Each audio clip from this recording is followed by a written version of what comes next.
मी emotional झाले ना की नाही बोलता येत मला. त्यावेळी सुद्धा हेच केलं मी. त्याच्या ऑफिसात गेले आणि मूर्ख वाटले असेल ना मी त्याला. साधी 2 वाक्य बोलण्याचाही कॉन्फिडन्स नव्हता माझ्यात. मी खूप घाबरट झालीये. असं काही नाहीये जान्हवी, खूप छान बोललीस तू आता. मला तर आठवतही नाहीये मी काय बोलले नक्की. पण माझ्याकडे आहे ना सगळं रेकॉर्ड केलेलं, ते बघता येईल तुला. आणि श्री जेव्हा भेटेल ना तेव्हा तसंच बोल त्याच्याशी, अगदी तसंच. आणि हे सगळं रेकॉर्डिंग बघून घे एकदा, त्यानिमित्ताने तुलाही कळेल रडताना तू किती बावळट दिसतेस ते. काका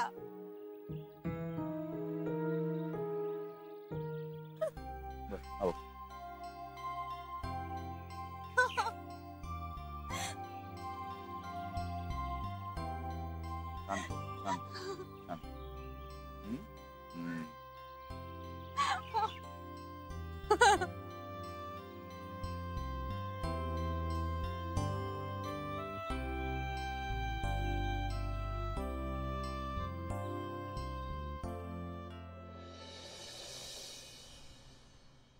एक मिनिट, एक मिनिट.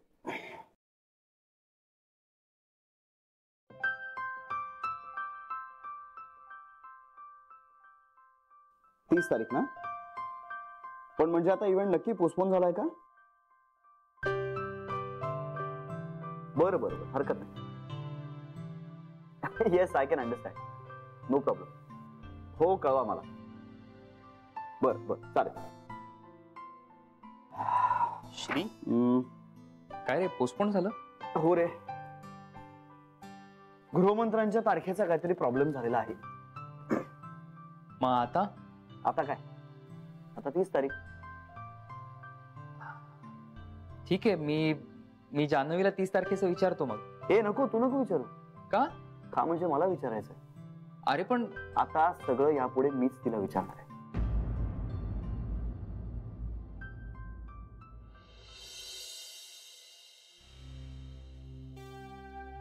बाबा, ताईला उशीर होणार आहे.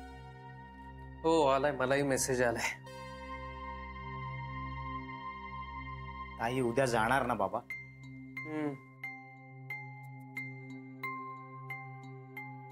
विद्या, मला जरा बोलायचंय.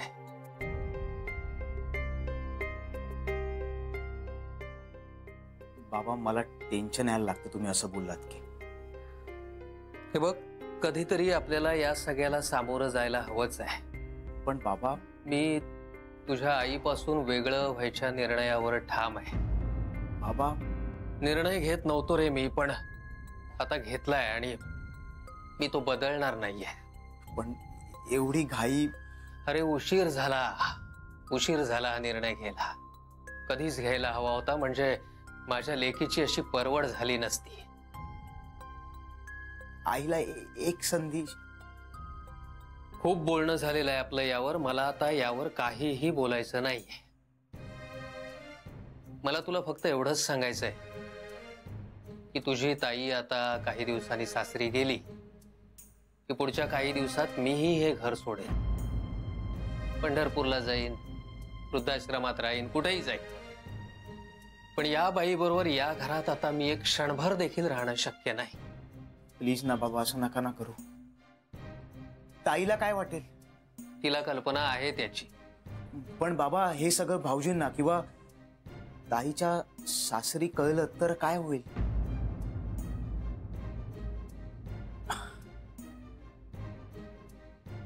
बाबा, त्यांना असं नको ना वाटायला की ह्यांचं कुटुंबच विचित्र आहे जरा. बाबा, आत्ता सगळं कुठे नीट होतंय तर तुम्ही आत्ता कशाला? बाबा, कळतंय ना तुम्हाला मी काय सांगण्याचा प्रयत्न करतोय? आत्ता सगळं सेटल होतंय हो. आणि समजा म्हणजे उद्या आता सगळं काही चांगलं होतंय, असं झाल्यानंतर जर त्यांनी एखादा कार्यक्रम ठेवला एकत्र, तर आपण त्यांना काय सांगणार? कसले कार्यक्रम? हेच म्हणजे भाऊजी म्हणाले की आता सगळं चांगलं होतंय, आपण पूजा करू, तर? नाही, जावई बापू पूजा वगैरे नाही करायचे. नाही भाऊजी नाही, पण उद्या ताईचे सासरचे जर असं म्हणाले तर. बाबा ताईसाठी आपण एवढं केलंय, आता आपल्यामुळे तिला तिच्या सासरी मान खाली घालायला नको ना. आणि ताई पण काहीतरी म्हणत होती, म्हणजे तिला आई आजी सांगत होत्या की पूजा करूया. खरंच? मला नाही बोलली कधी. बाबा विसरली असेल कदाचित. ठीक आहे, तिच्या सासरच्यानं हे सगळं नको कळायला. थांबेन मी आणखी काही दिवस. तेच तेच तेच म्हणतोय मी. जानूसाठी तुझ्या आईसोबत नवरा बायको असल्याचं नाटक करत राहिलो. आता तिच्या सासरच्यांसाठी ठेवेन चालू आहे नाटक आणखी काही दिवस पुढे. पण मी या बाईपासून घटस्फोट घेणार हे मात्र निश्चित, पिंड्या.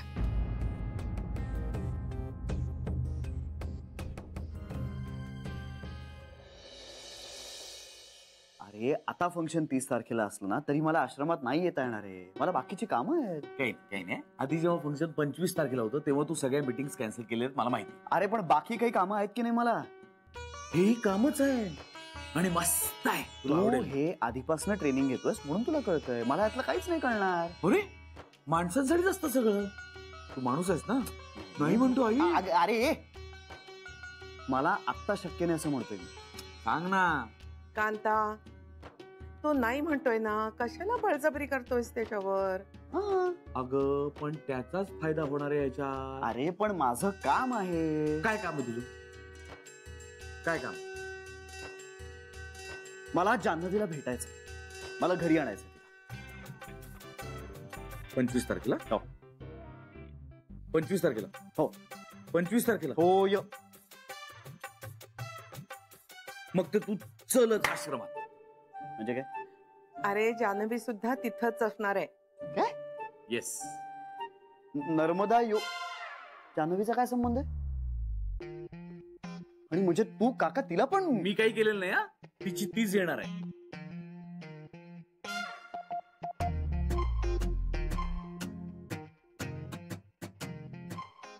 बरं ठीक आहे शिव, तू नको येऊस. तू थांब इथेच, तुझी कामं कर, आम्ही करतो मॅनेज. आम्ही जाऊन येतो. हा आई, आपल्याला खूप काम आहे. जान्हवी येणार आहे. ए नाही पण माझं. तू थांब इथे, काही प्रॉब्लेम नाही. आम्ही करतो मॅनेज. तू कर तुझी कामं. आई, आपल्याला खूप कामं आहेत. जान्हवी येणार आहे. ए नाही पण माझं ऐक ना. काही प्रॉब्लेम नाहीये. तू कर तुझी कामं. थांब इथे, आम्ही करतो ना मॅनेज. आई, आपल्याला खूप कामं आहेत. जान्हवी येणार. अरे तू गप ना. ए आईजी, तू सांगाय ना. कांता, छळू नकोस रे त्याला. मी छळतोय? उलट मी सपोर्ट करतोय त्याला. त्याला इथे खूप कामं आहेत आणि आपल्यालाही खूप कामं आहेत. जान्हवी अरे तू गप ना आता. काय ठरलं तुझं?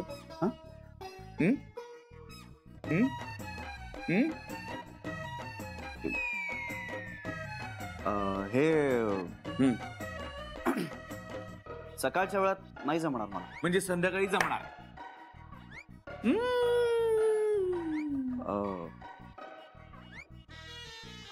म्हणजे मी जमेल असं म्हणालो तर त्याचा अर्थ तुम्ही असं तर नाही ना घेणार की जान्हवी तिकडे येते म्हणून मी जमेल असं म्हणतोय.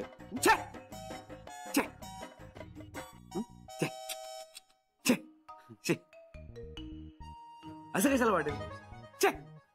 आई असं आहे का?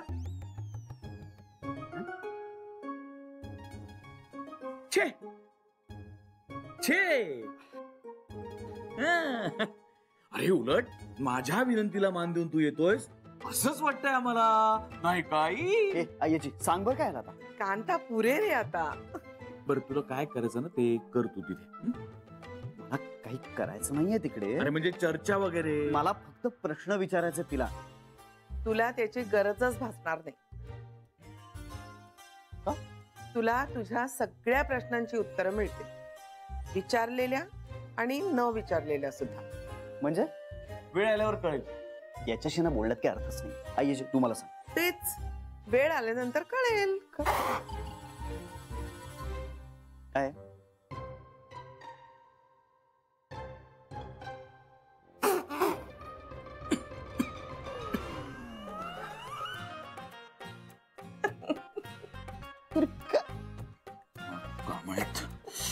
जान्हवी येणार आहे. काका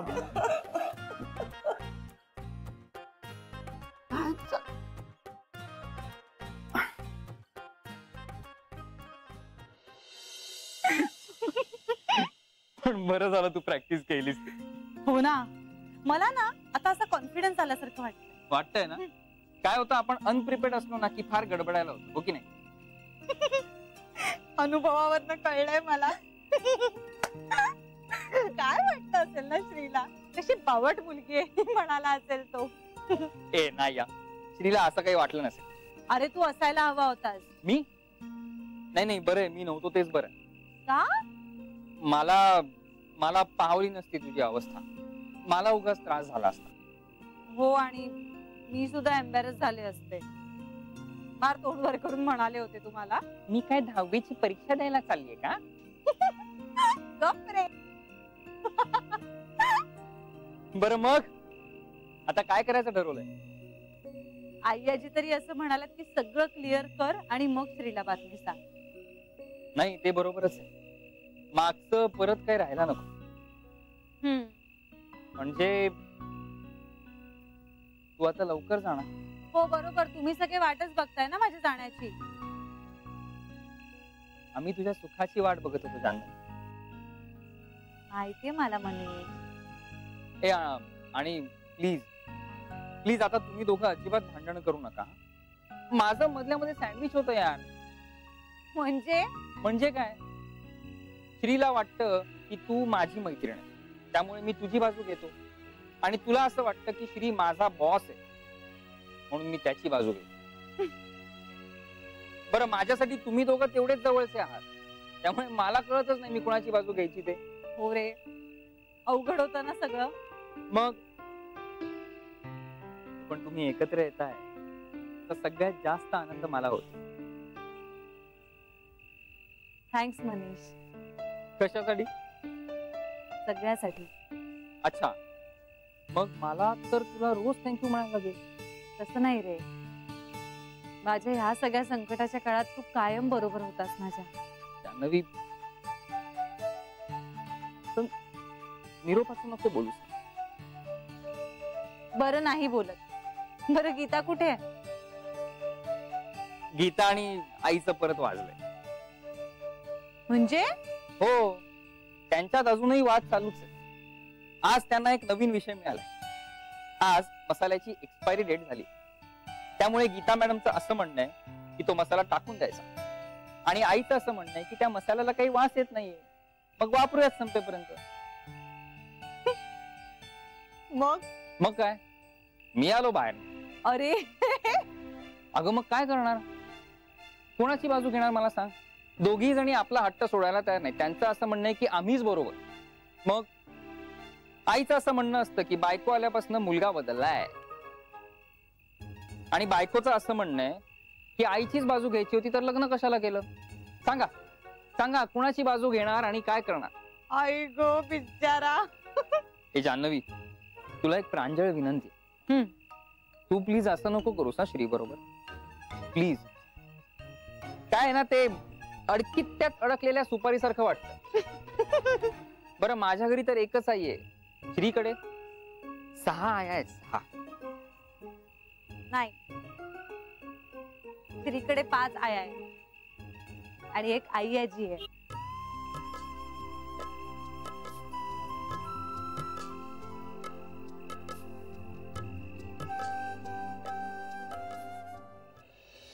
त्या दिवशी नर्मदा योग सेंटर मध्ये जे शेवटचं सेशन असणार आहे ते खूप स्पेशल वेगळं सेशन आहे, आणि त्याकरता त्यांनी स्पेशली अशी मुभा दिली सगळ्यांना की तुम्ही वेगवेगळं काही काही वापरू शकता. म्हणजे ते वापरून तुम्ही बोलू शकता. उदाहरणार्थ म्हणजे कुणाचे काही फोटो असतील, कुणाचे व्हिडिओ.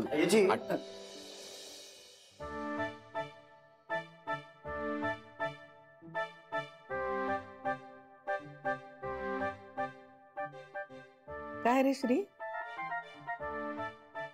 नाही काही नाही, मी जातो मी. नाही नाही, तुम्ही काहीतरी बोलत होता आता. मी जातो, मी डिस्टर्ब नाही करत तुम्हाला. मी जातो. हा नाही काही नाही. नाही मी जातो. तू काहीतरी सांगत होतास ना तिला आता? नाही असं जनरल काय.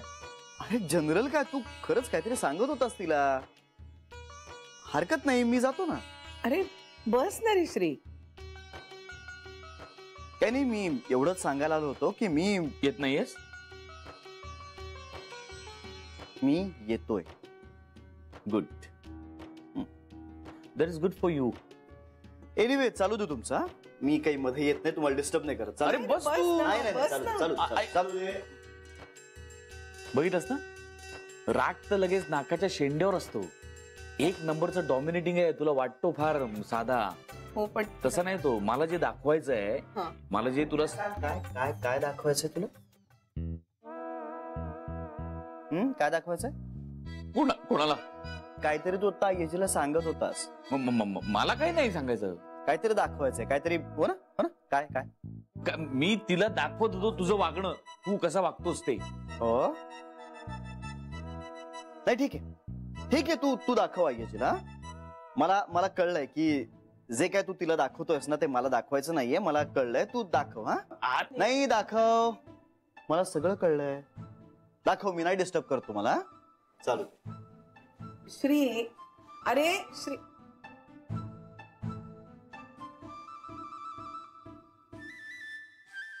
कांता दाखव. मला काय दाखवणार होतास?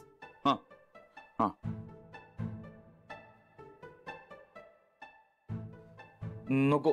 अरे नको राहू दे. हो पटकन दिश. नाही नको. तुम्ही डायरेक्टच बघा आता. अरे त्याच दिवशी. कांता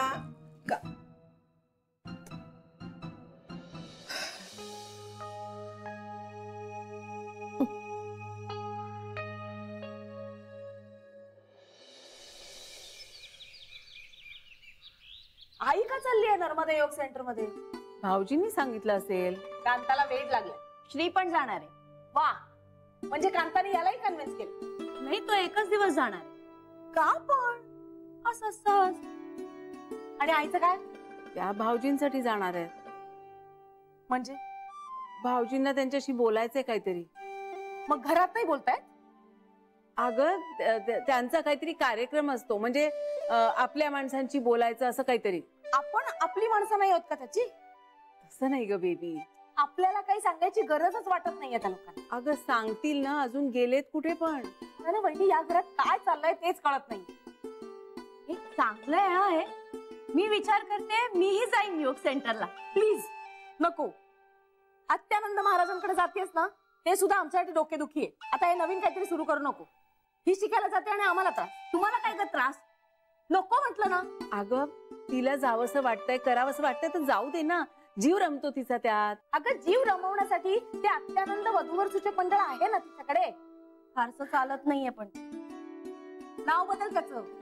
लोक येतात आणि नाव वाचून परत जातात. मुळीच बदलणार नाहीये नाव. बंद पडलं तरी चालेल पण नाव बदलणार नाहीये मी. मग पडेल बंद. पडू दे. बेबी कशाला बोलतेस ग असं? वहिनी, आत एक आणि बाहेर एक मला नाही जमत. जे काय आहे ते तोंडावर. पण माणसं दुखावतात ना त्यामुळे. म्हणून मी माझा स्वभाव बदलू शकत नाही. अगं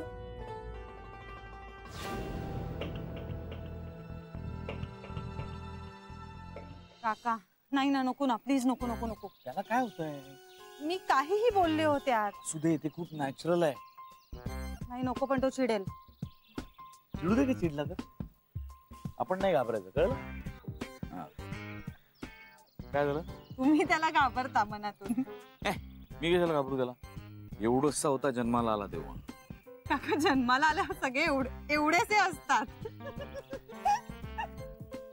मी मोठा होतो, म्हणजे माझं डोकं मोठं होतं खूप, असं आई सांगते नेहमी. पण तरी तुम्ही श्रीला घाबरता, मला माहिती. म्हणजे अगदी काही तसा घाबरत नाही मी त्याला. मग असे घाबरता का? अरे वा, कॉन्फिडन्स फारच वाढलाय तुझा जान्हवी. तुमच्यामुळेच. हा, म्हणजे गुरुची विद्या गुरुलाच परत करायची नसते. पण मला सांगा ना, तुम्ही श्रीला घाबरता की नाही? बघ मी त्याला नाही त्याच्या चिडण्याला घाबरतो. काका तुम्हाला माहिती श्री चिडल्यावर त्याच्या कानाच्या फळ्या अशा रताळ्यासारख्या लाल होतात. पाहिलात तुम्ही? खूप फनी दिसतो तो. तो चिडला की मी बघतच नाही त्याच्याकडे. हा फार ठाम असतो स्वतःच्या मतांवरती आणि माझ्यासारखा नेहमी नेहमी चिडत नाही तो. पण एकदा चिडला की खेळ संपला. तो चिडल्यावर आमचा तर संसारच संपला होता. तो आता कुठल्या तरी भलत्या ट्रॅकवर जाऊन नकोस जाण. नाही मी ते फक्त सांगितलं. नाही आपल्याला एकही निगेटिव्ह विचार मनात आणायचा नाहीये. तू आता फक्त नीट विचार करून ठेव सगळ्याचा. पण काका आता पण नाही बिन. पण तो खरंच येणार आहे का? येणार. एका पायावर धावत येणार तुझ्याकरता. काय हो काका? अगं खरंच सांगतोय. बरं ते सोडा, आपण कॉफी पिऊया.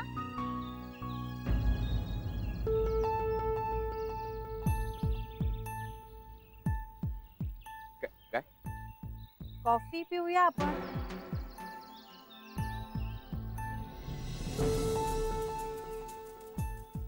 काका काका काय झालं? काय होत आहे?